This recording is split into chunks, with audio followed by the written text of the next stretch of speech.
नमस्कार, AB star news देख रहे हैं आप और मैं हूं आपके साथ सोहन सिंह। इस खास पेशकश में आज हम 3 अहम खबरों पर विस्तार से चर्चा करेंगे। दरअसल बात करेंगे श्रीलंका के हालात की। जब राष्ट्रपति गोटाबाया राजपक्षे का इस्तीफा मंजूर हो गया है तो उसके पास श्रीलंका के पास अब कौन कौन से विकल्प बचे हुए हैं, बात हामिद अंसारी को लेकर के भी करेंगे।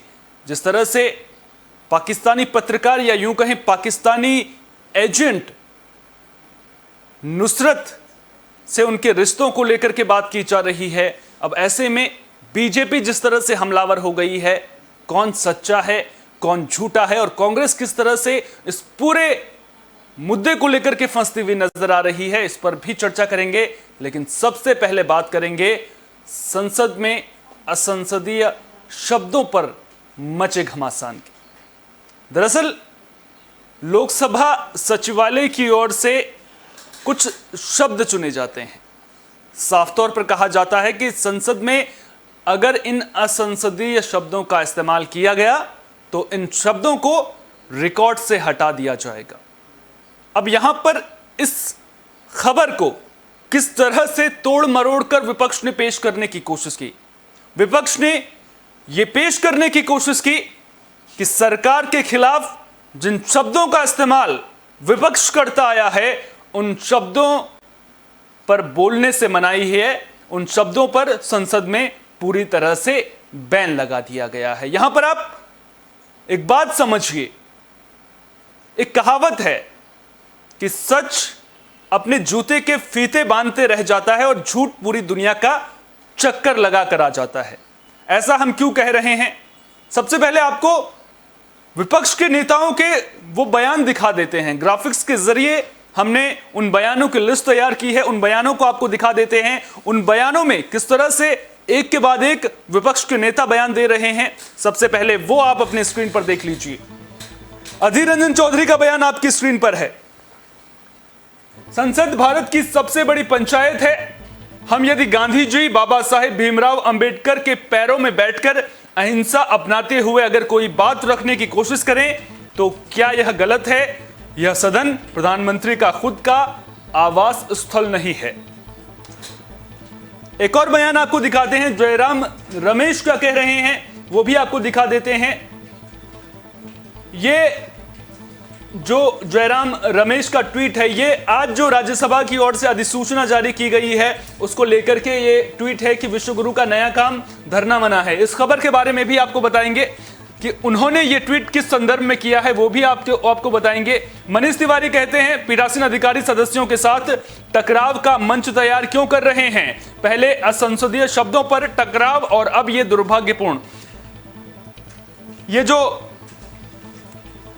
तमाम बयान है ये किस संदर्भ में मनीष तिवारी ने कहा है वो भी हम आपको बताएंगे। हमें स्पीकर की ओर से एक बयान प्राप्त हुआ है, उसमें कहा गया है कि ऐसी कोई पाबंदी नहीं लगाई गई है। कल दिल्ली में सभी राजनीतिक दलों के नेता एक साथ बैठकर चर्चा करेंगे। ये शरद पवार का बयान सामने आया है। संजय राउत क्या कह रहे हैं? इस देश में यदि कोई बोलता है कि कोई शब्द असंसदीय है, ये मैं मानने को तैयार नहीं। ये देश सभ्य है। इस देश की सबसे बड़ी ताकत विनम्रता है। यदि ये कोई मानने को तैयार नहीं तो उन्हें अब बताना पड़ेगा ये देश क्या है, इसका इतिहास क्या है। अब संजय राउत क्या बताने की कोशिश कर रहे हैं ये तो वो ही बेहतर तरीके से समझ सकते हैं। आखिर उन्हें इस तरह की बातें क्यों लिखनी पड़ी हैं, देश की बात इसमें कहां से आई, ये भी कहीं ना कहीं सोचने वाली बात है।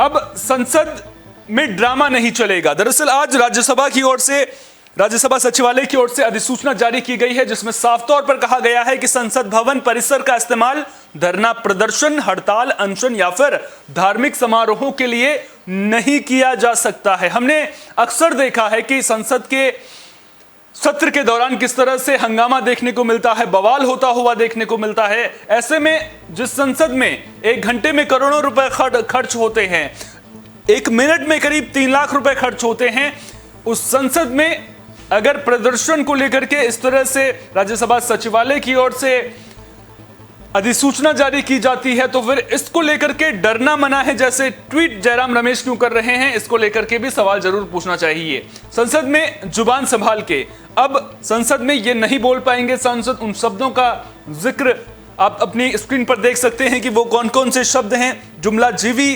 बुद्धिजीवी, बाल बुद्धि समेत वो तमाम शब्द आपने अपनी स्क्रीन पर आप देख रहे होंगे, उन शब्दों का जिक्र देख रहे होंगे। मौसेरे, चोर चोर मौसेरे भाई, ये वो तमाम शब्द हैं जिनको लेकर के खूब बहस भी देखने को मिल रही है, खूब घमासान भी मचा हुआ है। लेकिन आपको असलियत को समझना होगा, आपको इसके पीछे की सच्चाई को समझना होगा कि आखिर क्रिया क्या है और इसे किस तरह से पेश करने की कोशिश की जा रही है। इन बातों को आपको समझना होगा।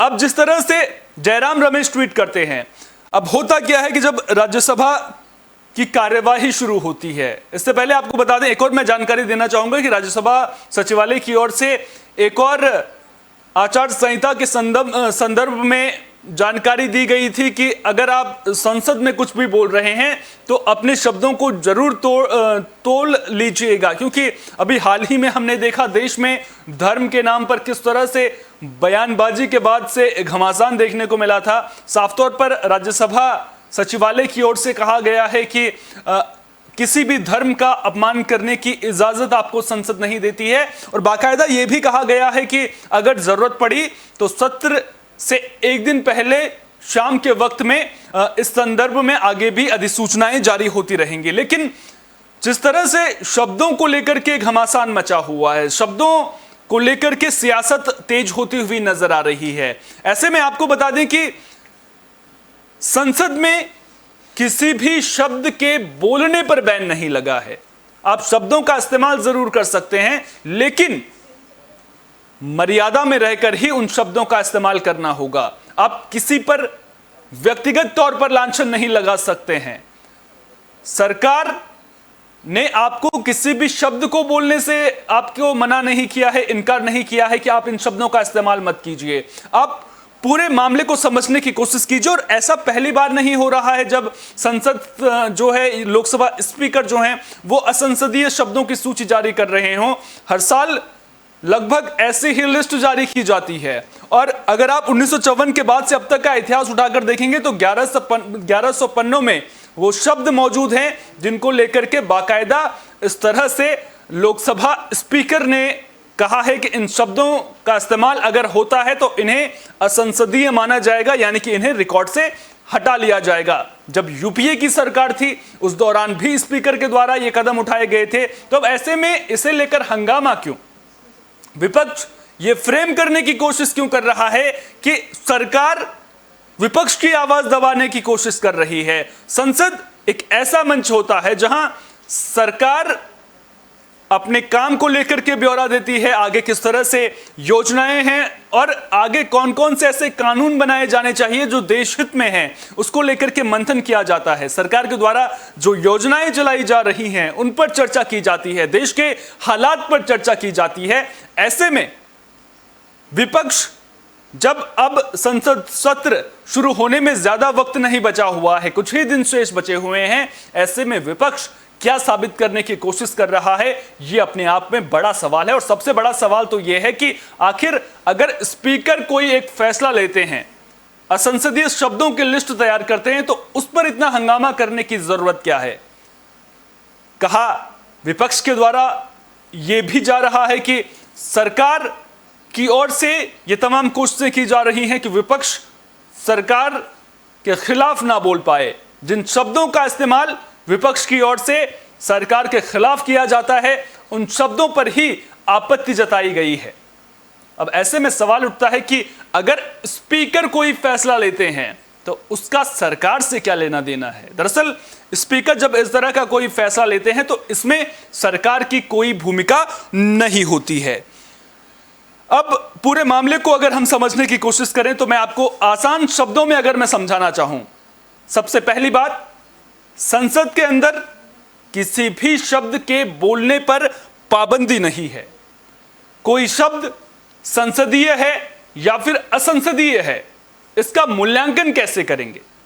तो जिस शब्द का इस्तेमाल किया जा रहा है वो शब्द किस संदर्भ में इस्तेमाल किया जा रहा है यह जानना बेहद जरूरी है।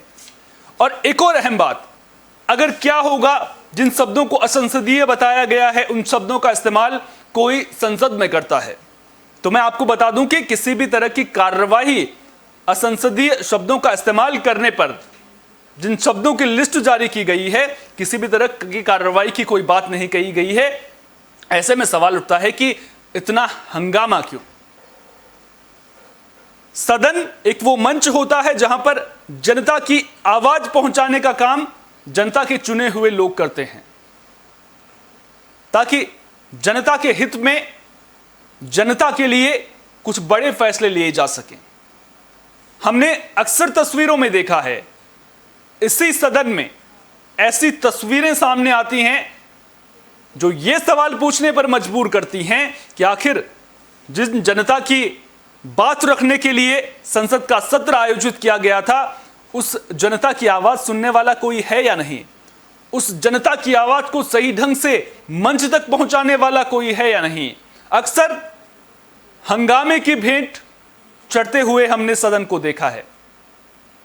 अगर आप खर्च को लेकर के देखेंगे तो आप खुद ब खुद पाएंगे कि आखिर कितना खर्च एक दिन एक सदन के आयोजन में चला जाता है। एक मिनट में करीब 2 से 3 लाख रुपए का खर्च आता है, तो आप खुद ब खुद अंदाजा लगाइए एक दिन में कितना खर्च होता होगा। और जब इस तरह से हंगामे की भेंट कार्यवाही चढ़ती हुई आती है, इस तरह से हंगामा देखने को मिलता है, तो ऐसे में जो पैसे जनता के विकास पर खर्च होने चाहिए थे, जो समय जनता के विकास के मुद्दों पर चर्चा के लिए होना चाहिए था, वो वक्त वो पैसा दोनों जाया होते हुए नजर आते हैं। और उन माननीयों को हम लोग ही चुनकर सदन में भेजते हैं। बात चर्चा की अगर करें तो चर्चा करने का एक तरीका होता है। अगर आप किसी मुद्दे पर सहमत नहीं है तो वो असहमति जताने का भी एक तरीका होता है। लिहाजा राज्यसभा सचिवालय की ओर से बाकायदा आज अधिसूचना भी जारी की गई है जिसमें साफ तौर पर यह कहा गया है कि संसद में ना तो किसी भी तरह का धरना, हड़ताल या फिर अनशन का आयोजन किया जाएगा और ना ही किसी भी तरह के धार्मिक आयोजन के लिए जो है संसद का प्रयोग किया जाएगा। आखिर राज्यसभा सचिवालय को अधिसूचना जारी करके ये बात क्यों कहनी पड़ रही है? क्योंकि हमारा इतिहास हमें बताता है कि संसद की कार्यवाही की तस्वीरें कैसे सामने आती हैं। हमने वेल पर हंगामा होते हुए देखा है, हमने सदन में नोट उड़ाए जाते हुए देखे हैं। तो ऐसे में सवाल उठता है कि अगर अब राज्यसभा सचिवालय इस मुद्दे को लेकर के अधिसूचना जारी कर रहा है तो उसमें भी विपक्ष को आपत्ति जताने की जरूरत क्या है? और जो विश्वगुरु शब्द का इस्तेमाल अब किया जा रहा है, क्या इसको लेकर के भी अब स्पीकर के द्वारा असंसदीय शब्दों की लिस्ट में इस शब्द को भी डाला जाएगा या नहीं? एक सवाल विपक्ष की ओर से जो उठाया गया है वो सवाल जो वाजिब नजर आता है कि जुमला जीवी शब्द को आपने असंसदीय शब्दों की श्रेणी में रखा है, तो फिर आंदोलन जीवी को आपने असंसदीय शब्दों की लिस्ट में शामिल क्यों नहीं किया है? उम्मीद करेंगे कि इस पर भी विचार देखने को जरूर मिलेगा। लेकिन जिस तरह से इस मुद्दे को लेकर जनता को बरगलाने की कोशिश की जा रही है वो जनता देख भी रही है, सुन भी रही है। सवाल सबसे बड़ा ये कि जब 18 जुलाई को संसद का मॉनसून सत्र शुरू होगा जो 12 अगस्त तक चलने की, इसके आसपास चलने की संभावना जताई जा रही है, क्या इन्हीं मुद्दों को लेकर के संसद में हंगामा देखने को मिलेगा? क्या इन्हीं मुद्दों पर सियासत होती हुई नजर आएगी? क्या शब्दों को लेकर के ही बहस होगी या फिर राजनीति जो विपक्ष की ओर से की जा रही है उसी की आड़ में संसद का जो सत्र है वो फंस कर रह जाएगा? उम्मीद जनता ये कर रही है कि विकास के मुद्दों पर चर्चा हो, बाढ़ से जिस तरह से देश के हालात बने हुए हैं उन पर चर्चा हो, महंगाई के मुद्दे पर चर्चा हो, बेरोजगारी के मुद्दे पर चर्चा हो। लेकिन अब देखने वाली बात यह है कि आखिर सदन में 18 जुलाई के बाद चर्चा किन मुद्दों पर होगी? क्या धर्म के मुद्दे को लेकर घमासान देखने को मिलेगा? क्योंकि राज्यसभा सचिवालय के द्वारा जो अधिसूचना जारी की गई है उसके बाद संभावना जरूर जताई जा रही है कि धर्म के मुद्दे पर हंगामा, जिस तरह के हालात देश में पिछले कुछ दिनों से बने हुए हैं, जिस तरह से मामले लगातार सामने आए हैं, ऐसे में धर्म को लेकर के सियासत जरूर देखने को मिल सकती है। जो सियासी पार्टियां हैं वो अपना उल्लू सीधा करती हुई नजर जरूर आ सकती हैं, लेकिन साफ तौर पर राज्यसभा की ओर से अधिसूचना जारी कर दी गई है। साफ तौर पर यह कह दिया गया है कि किसी भी धर्म का अपमान करने से माननीयों को बचना होगा। उम्मीद तो यही करेंगे जो हमारे माननीय हैं वो राज्यसभा की इस अधिसूचना का सम्मान करेंगे, हर धर्म का सम्मान करते हुए भी नजर आएंगे, और जो चर्चा होगी वो विकास के मुद्दे पर होगी। और विकास के मुद्दे पर जब चर्चा होगी तभी देश आगे बढ़ता हुआ नजर आएगा। चलिए अब बात हामिद अंसारी को लेकर के भी कर लेते हैं। दरअसल हामिद अंसारी भारत के पूर्व उपराष्ट्रपति इन दिनों सुर्खियों में बने हुए हैं। उनके पाकिस्तान के एजेंट से संबंधों को लेकर खूब चर्चा हो रही है, और इस चर्चा को बल कब मिला जब पाकिस्तान के एक पूर्व पत्रकार, या फिर यूं कहें कि पाकिस्तान की खुफिया एजेंसी आईएसआई के एजेंट ये दावा करते हैं कि वो हामिद अंसारी के कहने पर भारत गए थे, और वो भी एक दो बार नहीं बल्कि 4 से 5 बार। नुसरत मिर्जा पाकिस्तानी पत्रकार का नाम है, वो कह रहे हैं कि 2005 से लेकर 2012 तक हामिद अंसारी के 2 कार्यकाल के दौरान वो भारत आए। हामिद अंसारी और जफरुल इस्लाम ने उन्हें न्योता भेजा था, जिसके बाद अब बीजेपी हमलावर होती हुई नजर आ रही है। बीजेपी ने इस मुद्दे को लेकर हामिद अंसारी की घेराबंदी शुरू कर दी है। बीजेपी इसे राष्ट्रीय सुरक्षा के साथ खिलवाड़ बता रही है। बीजेपी का साफ तौर से कहना है कि हामिद अंसारी ने अपने कार्यकाल के दौरान आखिर पाकिस्तान के पत्रकार को न्योता क्यों भेजा था। अब यह मुद्दा सियासी गलियारों में गरमाता हुआ नजर आ रहा है। साफ तौर पर बीजेपी सवाल पूछती हुई नजर आ रही है, और ऐसे में कहीं ना कहीं मुश्किलें कांग्रेस की भी बढ़ती हुई नजर आ रही है। अब जब यह मामला उछला उसके बाद बीजेपी ने हामिद अंसारी पर कई आरोप दागे। बीजेपी ने हामिद अंसारी से सवाल पूछा कि आखिर उन्हें पाकिस्तान के पत्रकार जो आईएसआई के लिए काम करता है उसे भारत बुलाने की जरूरत क्यों पड़ी। वो पाकिस्तान जिसका हाथ 26/11 के हमलों में सामने आता है, वो पाकिस्तान जो जम्मू कश्मीर में आतंकी गतिविधियों को अंजाम देने से बिल्कुल भी नहीं हिचकता, वो पाकिस्तान जिसकी खुफिया एजेंसी आईएसआई के इशारों पर देश में नफरत फैलाने का काम किया जा रहा है, उस पाकिस्तान के उसकी खुफिया एजेंसी आईएसआई के एक एजेंट से क्या भारत को आतंकवाद के खिलाफ लड़ना कैसे है, आतंकवाद पर अगर किसी कार्यक्रम का आयोजन किया जा रहा है तो क्या भारत को उससे सीखने की जरूरत है। यह सवाल अब बीजेपी पूछ रही है, और इन सवालों का जवाब देना कांग्रेस के लिए मुश्किल होता हुआ नजर आ रहा है। अब पूरा मामला कैसे उठा वो आपको विस्तार से समझा देते हैं। दरअसल सबसे पहले नुसरत मिर्जा ने एक YouTube चैनल को वो इंटरव्यू दे रहे थे। उन्होंने उस इंटरव्यू में कहा कि जब हामिद अंसारी उपराष्ट्रपति थे तो उनके 2 कार्यकाल के दौरान वो कई बार भारत आए। इस दौरान उन्हें करीब 6 से 7 जगहों पर घूमने का मौका भी मिला, अलग अलग जगहों पर वो घूमे, और उन्होंने जो जानकारी उन्हें वहां से मिली थी वो जानकारी आईएसआई को साझा की। आईएसआई के साथ में उस जानकारी को साझा किया, और जब उन्होंने इस तरह का बयान सामने दिया तो उसके बाद एकदम से बीजेपी हमलावर हो जाती है। बीजेपी जिन सवालों का जिक्र मैंने पहले किया उन सवालों को पूछती हुई नजर आती है।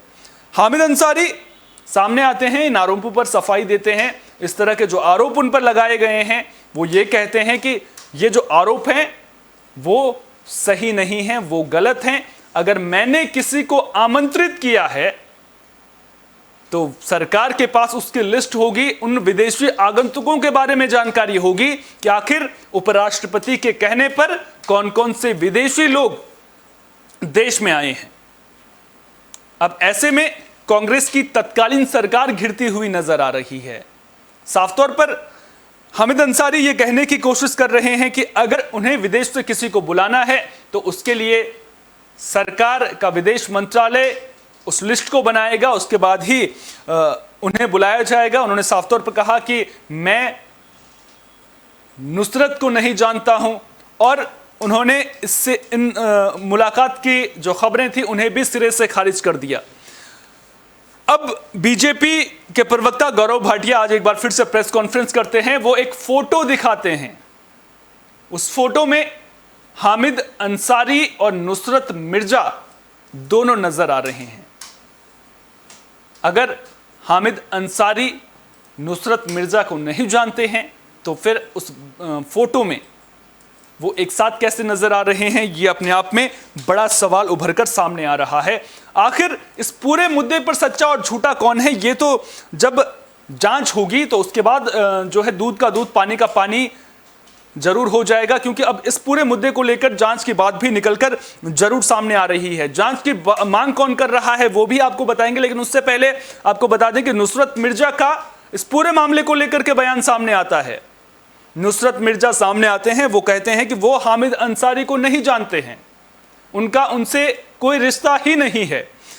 अब ऐसे में सवाल उठता है कि जब वो रिश्ते की खबरों को दरकिनार कर रहे हैं तो फिर उन्होंने जो पहले बयान दिया था कि वो हामिद अंसारी के कहने पर भारत आए थे, इन दोनों बयानों में तो जो विरोधाभास नजर आ रहा है, आखिर ये बयानों का अंतर क्यों नजर आ रहा है। हामिद अंसारी को लेकर के पहले भी आरोप लगते रहे हैं। दरअसल तेहरान में जब वो भारत के राजदूत थे उस दौरान भी जो एक पूर्व रॉ के अधिकारी हैं उन्होंने भी हामिद अंसारी पर कई आरोप लगाए थे। साफ तौर पर कहा था कि उस वक्त जब हामिद अंसारी तेहरान में यानी कि ईरान में भारत के राजदूत थे, उस वक्त उन्होंने वहां पर जो रॉ की टीम थी उसको एक तरह से एक्सपोज कर दिया था। एनके सूद इनका नाम है, उनका ट्वीट भी हम आपको स्क्रीन पर दिखा रहे हैं। मैं चाहूंगा कि उन विजुअल्स को एक बार फुल स्क्रीन जरूर दिखाया जाए। तो एनके सूद का एक ट्वीट आता है जो सुर्खियों में रहता है। एनके सूद कहते हैं, मैं तेहरान ईरान में था और हामिद अंसारी तेहरान में राजदूत थे। अंसारी ने तेहरान में रॉ के लोगों का जीवन खतरे में डाल दिया था। उन्होंने रॉ सेटअप को उजागर करने में महत्वपूर्ण भूमिका निभाई थी। ये एनके सूद कह रहे हैं जो पूर्व भारत के रॉ के अफसर हैं। अब ऐसे में सवाल तो बहुत उठ रहे हैं और ये ट्वीट आज का नहीं है, ये ट्वीट अब वायरल हो रहा है। अब वायरल क्यों हो रहा है? क्योंकि हामिद अंसारी एक बार फिर से सियासत में चर्चा का केंद्र बने हुए हैं। लेकिन यकीन मानिए, ये केवल सियासत में चर्चा के केंद्र का मुद्दा नहीं है, ये राष्ट्रीय सुरक्षा से जुड़ा हुआ मुद्दा है कि कैसे अगर हामिद अंसारी ने सचमुच से इस तरह का से काम किया है तो फिर संवैधानिक पद पर बैठते हुए वो देश की सुरक्षा के साथ में खिलवाड़ कैसे कर सकते हैं। क्योंकि जो आरोप बीजेपी अब लगा रही है वो आरोप गंभीर होते हुए नजर आ रहे हैं और अब बीजेपी कांग्रेस से भी सवाल पूछती हुई नजर आ रही है। पूरे मामले को लेकर अदीस अग्रवाल का भी बयान सामने आया है। उन्होंने कहा है कि इस पूरे मामले की जांच होनी चाहिए कि आखिर जब आतंकवाद के खिलाफ एक सेमिनार का आयोजन किया जाता है तो उस सेमिनार से जुड़ी जानकारी को छुपाने की कोशिश क्यों की जा रही थी।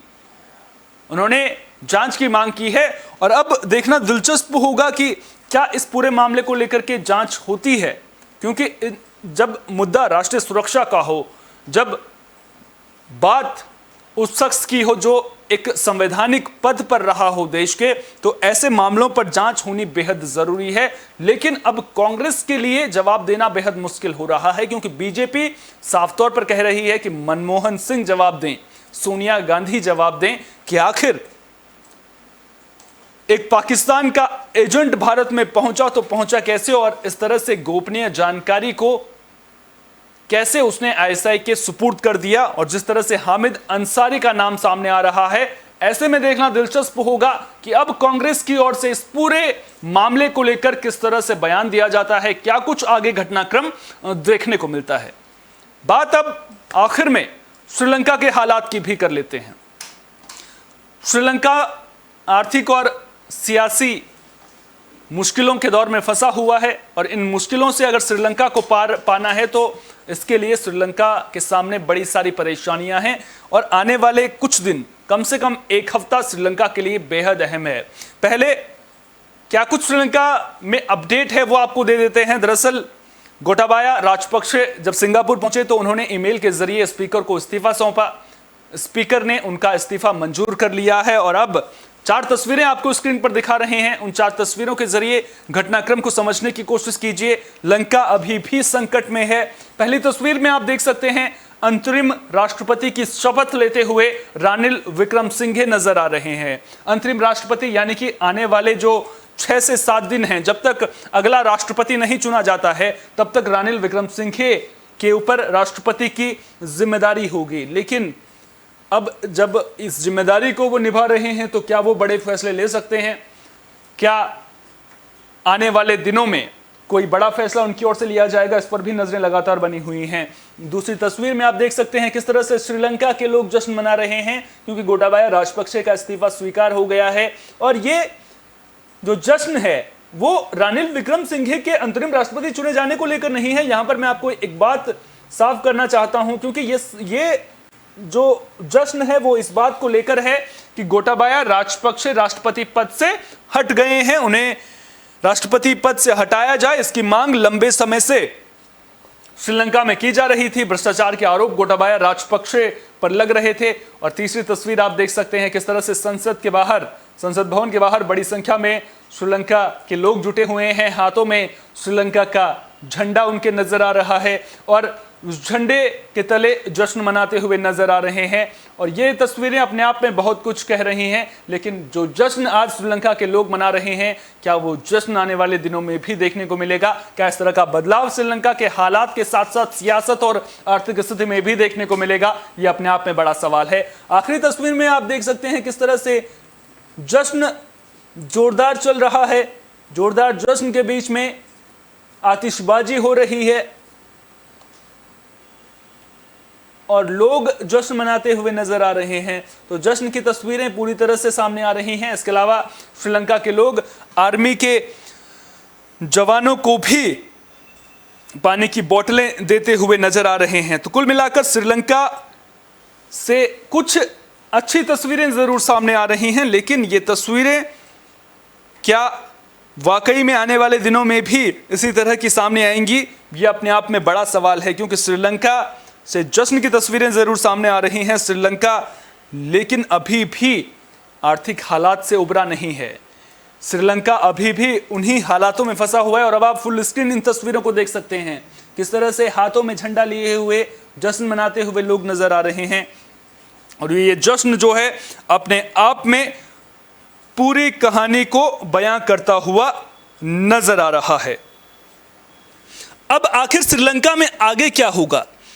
आने वाले दिनों में किस तरह से बदलाव देखने को मिलेंगे, ये देखने वाली बात होगी। राष्ट्रपति को लेकर के बड़ी बातें जरूर निकलकर सामने आ रही हैं, लेकिन अब देखने वाली बात यह है कि आने वाले दिनों में क्या होगा, कौन श्रीलंका का राष्ट्रपति बन सकता है, इस पर भी नजर जरूर डाल लेते हैं कि आखिर वो कौन कौन से चेहरे हैं जो श्रीलंका के राष्ट्रपति बन सकते हैं। 3 नाम जो हैं वो सुर्खियों में जरूर हैं। दुलास अल्हापरुमा, इनका नाम सामने आ रहा है। इसके अलावा साजिद प्रेमदासा जो विपक्ष के नेता हैं, उनका नाम सामने आ रहा है। और रानिल विक्रमसिंघे का नाम भी जरूर सामने आ रहा है। रानिल विक्रमसिंघे के पास वो संख्या नहीं है, लेकिन उसके बावजूद भी उनके नाम को लेकर के चर्चाएं जरूर तेज होती हुई नजर आ रही हैं।